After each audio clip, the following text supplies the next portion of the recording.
Les dernières nouvelles de la presse sportive africaine et internationale en ce lundi 14 octobre 2024 vont s'ouvrir justement en Afrique, sur le continent africain, avec les 3e et 4e journées des éliminatoires de la Coupe d'Afrique des Nations qu'abritera le Maroc en 2025 à une date inédite. N'oubliez surtout pas les amis, nous avons les 3W Real de Madrid pour vous, pour avoir toute l'actualité autour de la Casablanca. Si vous êtes madridista, n'oubliez surtout pas de visiter notre site que vous avez là à l'image, les 3W Real de Madrid. Nous sommes également sur Facebook, sur YouTube. Pour ceux qui nous découvrent pour la première fois, vous avez la possibilité de vous y abonner, d'activer la cloche de notification pour ne rien rater autour de la Casablanca. On va vous le rappeler tout au long de cette séquence, de cette revue de presse que nous vous proposons. Et donc oui, on va commencer tout de suite avec la 3e journée, avec les 241 sport.com. Et donc oui, éliminatoire CAN 2025, le Maroc confirme sa domination sur la République centrafricaine et conforte la 2e place du groupe. Et bien oui, pour le Gabon, 5-0 pour les hommes de Walid Regragui qui a composé une équipe à vocation offensive. Ah bah oui, avec un Achraf Hakimi capitaine qui a tout dévasté sur son passage. Et bien oui, le Gabon maintenant n'a pas grand chose à faire puisque c'est le 2e au classement qui a été laminé là, et donc il faut que le Gabon s'impose impérativement face à la formation du Lesotho. Et donc oui, 9 points sur 9 pour les hommes de Walid Regragui, certes déjà assurés de disputer la prochaine compétition. Et donc les Panthères doivent conserver cette 2e place avec 4 points grâce à la défaite de la République centrafricaine, et donc ils restent bloqués à 3 points. Donc il faut impérativement s'imposer face au Lesotho lors de la 4e journée. Le Lesotho qui a 1 point et qui engrange son point dans ces éliminatoires. Donc c'est dans le groupe B. Donc ce match est prévu demain à 14h, 15h au Gabon. Les crocodiles du Lesotho affronteront les Panthères du Gabon au Moses Mabhida Stadium de Durban en Afrique du Sud. Et donc plus tard à 20h, les Fauves de la Centrafrique retrouveront les Lions de l'Atlas au stade d'honneur d'Oujda pour un nouveau duel. Ce qui va nous amener les amis toujours dans le cadre de ces éliminatoires en Guinée avec le Syrie national et un triplé retentissant de Serhou Guirassy qui a permis justement aux hommes de Michel Dussuet d'engranger leur première victoire dans ces éliminatoires. Et bien oui, magnifique Serhou Guirassy, c'est guinéfoot.info qui nous donne l'information. Bonne entame de Michel Dussuet pour sa première, après son retour justement encore une fois sur le banc, même s'il n'a pas réalisé grand chose avec cette formation du Syrie national. Le technicien arrache la victoire sur un score pour le moins inattendu, 4-1.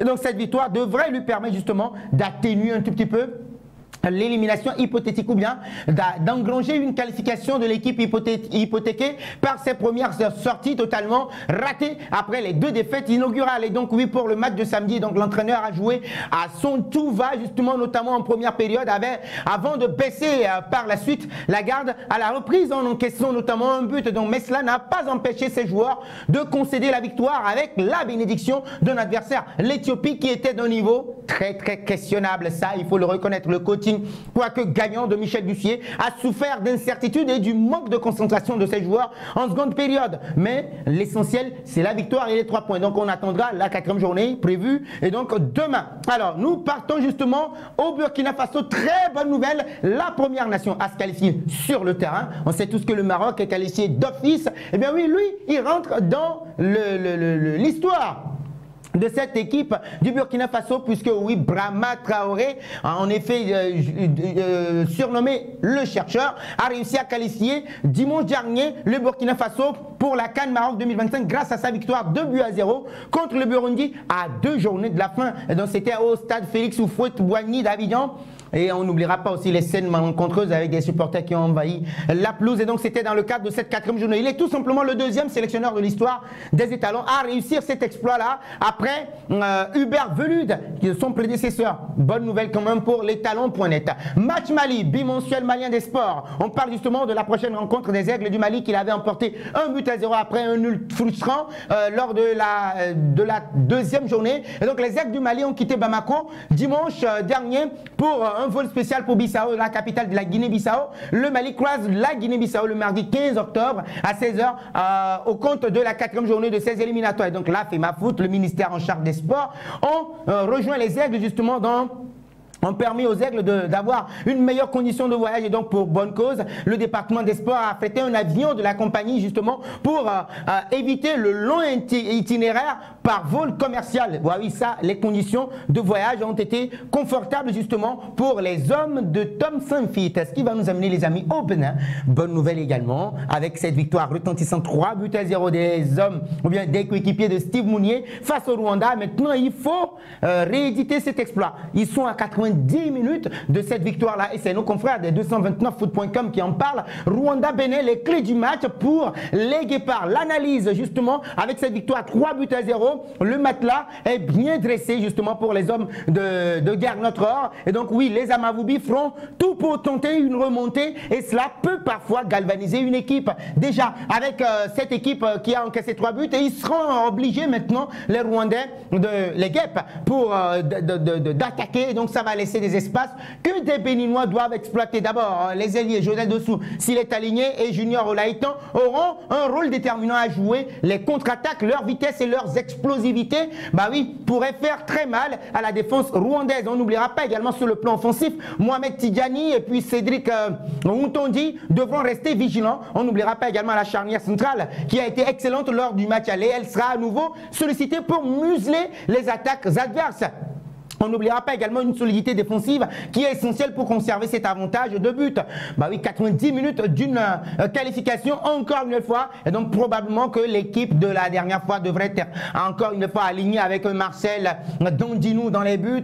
En défense, vous savez comment ça se passe. Au milieu de terrain, Olivier Verdun, Dodo Doku, Imouran, Hassan. Et puis en attaque, Junior Olaïtan, Andreas Ntondi. On n'oubliera pas également Steve Mounier. Nous allons au Togo voisin où ça ne va absolument pas. 5-1 en déplacement à Naba. Et donc le Togo attend l'Algérie demain pour cette manche retour. Mais attention, les supporters, quoique désillusionnés, croient toujours que le Togo peut faire quelque chose et jouer un autre match carrément. Et donc le micro a été tendu par nos confrères de foot.tg avec Arnaud Bocor et Emmanuel Tété, à qui je fais un clin d'œil justement de la joie de l'ouverture du score à l'espoir d'un hold-up en première mi-temps. Ils sombrent dans la désillusion avec la claque reçue en deuxième mi-temps, 4-0 à l'issue du match. Allez, donc oui, c'est un sentiment de déception qui largement est partagé justement par l'opinion publique et donc les supporters que nous avons rencontrés, nos confrères de foot.tg, ont dit tout simplement qu'ils ont été choqués, mais l'épervier reste toujours l'épervier, il faut toujours supporter. Eh bien oui, même son de cloche également au niveau du sélectionneur Nibombe Daré, l'équipe sportive en parle avec Odjouane Akako, clin d'œil à toi, en disant que ce sera un autre match qui va se jouer. Ce n'est plus le même match. On sert de ce premier match là justement pour mieux aborder le deuxième. Il y a des choses à corriger, il y a des choses justement à améliorer certes, mais je pense qu'avec l'état d'esprit qui va accompagner ce groupe et avec le public qu'on va avoir en notre faveur, je pense qu'il y a moyen de faire quelque chose de bien. Mais attention, parce que l'adversaire en face ne blague pas, les amis. On va parler justement de cet adversaire, mais avant, nos confrères de Sport Culture News, Romuald Hededi Mahaya, à qui je fais un clin d'œil également, nous donne le programme, sans toutefois oublier de nous signaler que le Togo est dos au mur. Le programme du jour, déjà à 13h, on aura Kenya, Cameroun. 14h, vous aurez Gambie, Madagascar. 16h, Libéria, Guinée équatoriale. On n'oubliera pas à 19h, allez, on aura Togo, Libéria, Algérie plutôt, Zimbabwe, Namibie. 19h, Eswatini, Mozambique, Éthiopie, Guinée. Bah oui, les étalons du Burkina Faso ont déjà leur billet pour Maroc 2025. Alors, l'Algérie, DZ Foot nous en parle. Le micro a été tendu justement après la séance de reconnaissance de terrain de nos confrères, de nos amis algériens au stade de Kégué. Bah oui, Gouiri, on a toujours la pression quand on joue pour l'Algérie. Bah oui, ça c'est clair. C'est clair que vous soyez un binational ou pas. Vous avez toujours cette pression-là. Et donc oui, on en parle. Alors que l'Algérie est presque sûre d'être qualifiée à la Coupe d'Afrique des Nations, Amine Gouiri déclare justement tous les matchs sont importants. Que l'on soit qualifié ou pas, nous, on veut gagner tous les matchs. On joue pour les gagner. Même si après ce match, on sera qualifié à 100%, on veut jouer tous les matchs pour les gagner. Voilà un message envoyé justement à Nibombe Daré qui ne doit pas du tout blaguer avec cette rencontre-là. Et c'est là, chaque rassemblement, on progresse les uns pour les autres avec le coach.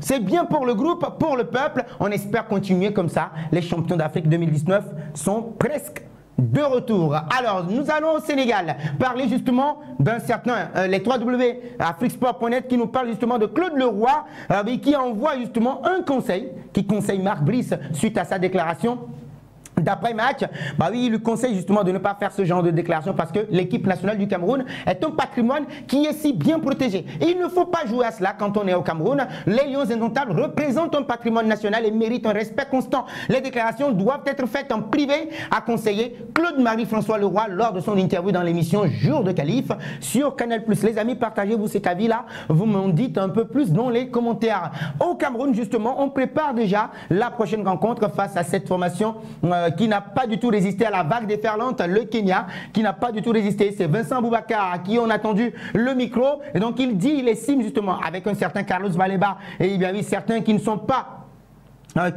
du tout présents. On n'oubliera pas le jeune Christopher Wu qui a été sonné aussi hein, avec ce duel aérien. Bah oui, Carlos Baleba également est sorti sur blessure. Le micro a été tendu à Vincent Aboubakar et il dit ceci, on va s'attendre à un match difficile. Pourquoi? Parce que la fédération kenyane de football a décidé que ce match soit joué à huis clos. C'est la fédération kenyane de football qui en a décidé ainsi. Et nos confrères de Camfoot reprennent l'information. Une décision qui n'ébranle pas l'ambition du Cameroun à prendre les 3 points de cette rencontre. C'est à nous de faire ce qu'il faut pour tuer ce match le plus rapidement possible. Le Kenya est une équipe athlétique et physiquement en place. Il va falloir qu'on réponde bien physiquement et jouer nos coups à fond. Ça peut être compliqué si le Kenya commence à marquer. Et donc il faut qu'on défende bien et qu'on fasse le nécessaire. Cette équipe va chercher la victoire. On est concentré. On est là pour faire un résultat positif. Voilà un message envoyé justement aux adversaires kenyans. Bah oui, nous allons en Angleterre. Bonne nouvelle, toujours, les amis. Alors, après le revers face à la Grèce, 2-1 en toute fin de rencontre, eh bien oui, les hommes de Carsley ont réussi quand même à se défaire de la Finlande à Helsinki. 3-0. Oui, avec 3-1 plutôt, excusez-moi du peu, avec un buteur, Jack Grealish, qui renaît maintenant. Ah oui, Star Sport, on parle à ça, une Das Better Baby. Oui, c'est mieux que la dernière fois. Mirror Sport également, on parle Fine and Tonic. Oui, plus de tonicité, de brutalité, plus d'envie avec cette formation de Carsley. England back to winning ways in Helsinki as Carsley refuses to rule himself out of taking job. Oui, il a refusé qu'on l'éjecte du fait qu'il soit l'entraîneur, celui qui soit à même de conduire cette formation des Three Lions.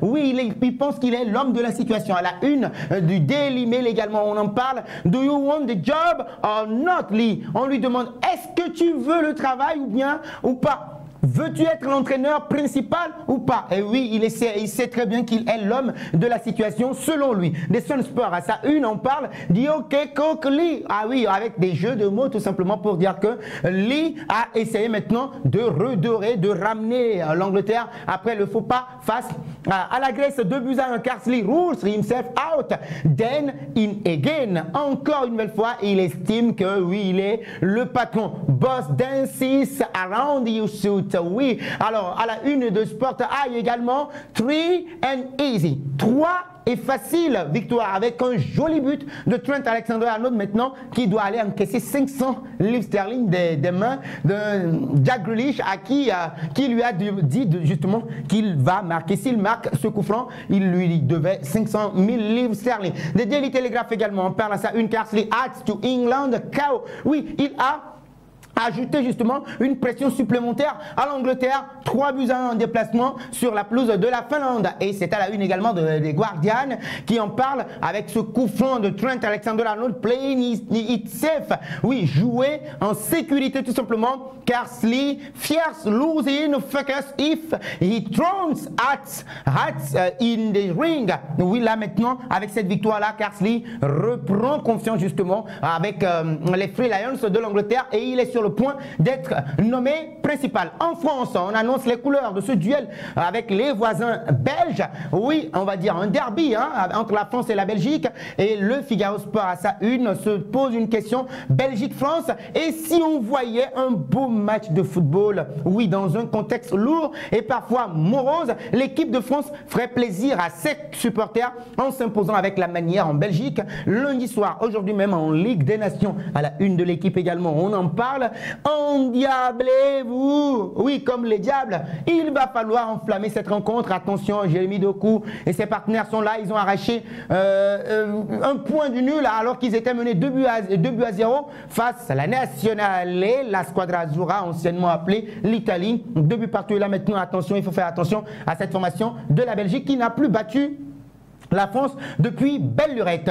En Espagne, le Mundo Deportivo, oui, demande à ce qu'on protège beaucoup plus Lamine Yamal. C'est là que nous allons terminer. Bah oui, avec ce titre révélateur, Casa à Lamine. Oui, il faut le protéger, il faut le mettre à la maison. Lamine Yamal a quitté le rassemblement et il ne va pas jouer, disputer le deuxième match de l'Espagne. Il est rentré à Barcelone. Alors, il a été aperçu justement à l'aéroport avec nos confrères d'El Chiriquinto. Il a estimé qu'il se sent bien alors qu'il était sorti de ce match-là contre le Danemark en boitant un tout petit peu. Et là, il va mieux. À la une de Sport également, on en parle. Guiden à Lamine. Protéger le plus, ou bien protection pour Lamine Yamal, oui, qui a été séché justement dans cette rencontre face aux Danois. 1-0 à la fin de ce match-là. But d'un certain Zubimendi, si je ne m'abuse. Et à la une de As, on parle justement de cette protection toujours. Protection par Lamine. Plus de protection pour Lamine Yamal parce que le gamin de 17 voire 18 ans, il ne fait qu'enchaîner les matchs.